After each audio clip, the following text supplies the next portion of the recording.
গুন্ডাদের হাতে চলে গেছে। এরা যা খুশি করবে দেখানো যাবে, যে গরিত অপরাধ যারা করে কাউন্সিলর করেছেন তার উপযুক্ত শাস্তির দাবিতে প্রাক্তন সাংসদ অর্জুন সিং এবং ওই জেলার সভাপতি যারা করে তাপস ঘোষের নেতৃত্বে ব্যাপক বিক্ষোভ দেখিয়েছে। পুলিশ বিক্ষোভ দমাতে চাইছে আর গুন্ডারা সংবাদ মাধ্যমের মুখ বন্ধ করতে চাইছে। আমরা এই নিন্দা করি। কেএসআর নাম্বার কয়েকদিন পরে এই ব্যবস্থার পরিবর্তন হবে। পশ্চিমবঙ্গে প্রকৃত গণতন্ত্র নিয়ম মেনে মায়ের চোখ দান করে গ্রেপ্তার হলেন মুসলিম শিক্ষক। নথি থাকা সত্ত্বেও মৃতার পরিবারের 6 জনকে গ্রেপ্তার করলো পুলিশ এবং মুসলিম গ্রামবাসীদের অভিযোগ যে চোখ নাকি বিক্রি করে দিয়েছে।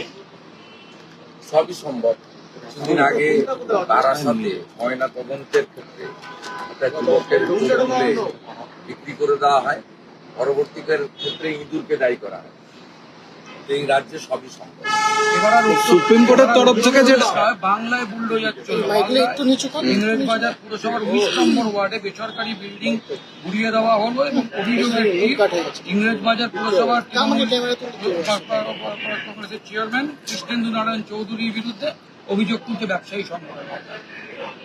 না, এটা তো নতুন কিছু নয়। যোগীজিকে দেখে যদি ভালো কাজ করতে চাই করি।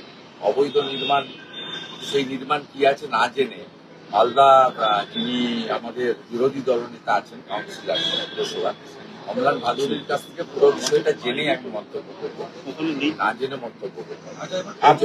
যোগীজির সব কাজই অনুকরণ সবাইকে আজ না হোক কাল করতে হবে। মাইক্রো অবজারভার নিয়ে সুপ্রিম কোর্টে যে অবজারভেশন রাজ্য করেছে এবং সেই জায়গা থেকে সুপ্রিম কোর্টে জানিয়ে দিল যে এসআইআর বন্ধ করা যাবে না। প্রয়োজন হলে আমরা নির্দেশ দেবো, কিন্তু কোনো প্রতিবন্ধকতাই সামনে আনা যাবে না এসআইআর এর ক্ষেত্রে। মুখ ঢেকে গেছে পুরো। আমাকে তলা দিকে কেউ যদি দেখুন, আপনারা টুকরো টুকরো যা পাচ্ছেন আমিও পাচ্ছি, সেটা থেকে মন্তব্য করতে জাজমেন্টটা পিছিয়ে যাবে বা আসার পক্ষে আজকের জাজমেন্টটা ইন্টারিম জাজমেন্ট, ফাইনাল নয়, সেটাও আমি জানি না উনি ডিসপোজ আপ করবেন না পেন্ডিং রাখবেন। ওটা মহামান্য প্রধান বিচারপতি বেঞ্চেস মানে জাজেস বেঞ্চের ব্যাপার। কিন্তু আপনার সিবিআই মহোদয়, অনারেবল রেসপেক্টেড সিবিআই মহোদয়ের যে মন্তব্যগুলো আমরা দেখেছি তাতে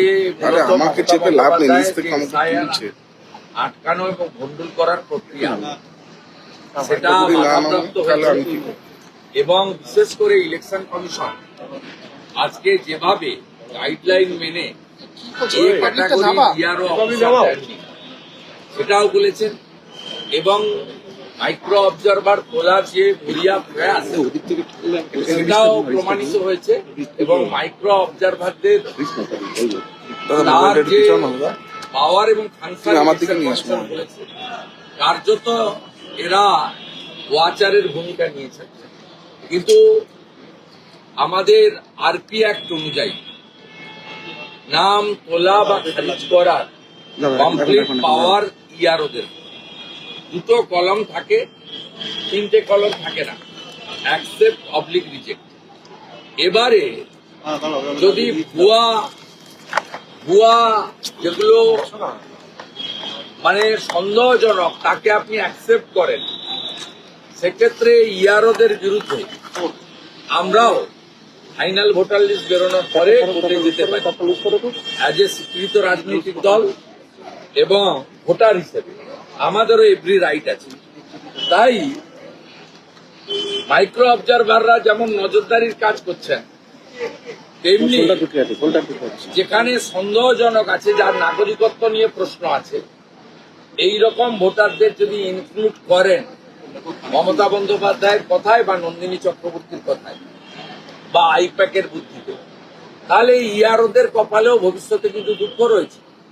যে রাস্তাটা তৃণমূল কংগ্রেস এবং তার নেত্রী কলকাতাতে সুপ্রিম কোর্টে খুলে দিলেন, তার ফলে ফাইনাল ভোটার লিস্ট পরে সন্দেহজনক, অবৈধ অনুপ্রবেশকারী মূলত বাংলাদেশি মুসলিম এবং রোহিঙ্গা, এদের নাম যদি ভোটার তালিকায় থেকে যায়, 18 বছরের নিচে যদি কোনো লোকের নাম থেকে যায়, মৃত লোকের যদি নাম থেকে যায়, স্যার, আমাকে ঠেলে তার ওই পাশ দিয়ে- ফুল রেসপন্সিবিলিটি গোজ টু ইআরও।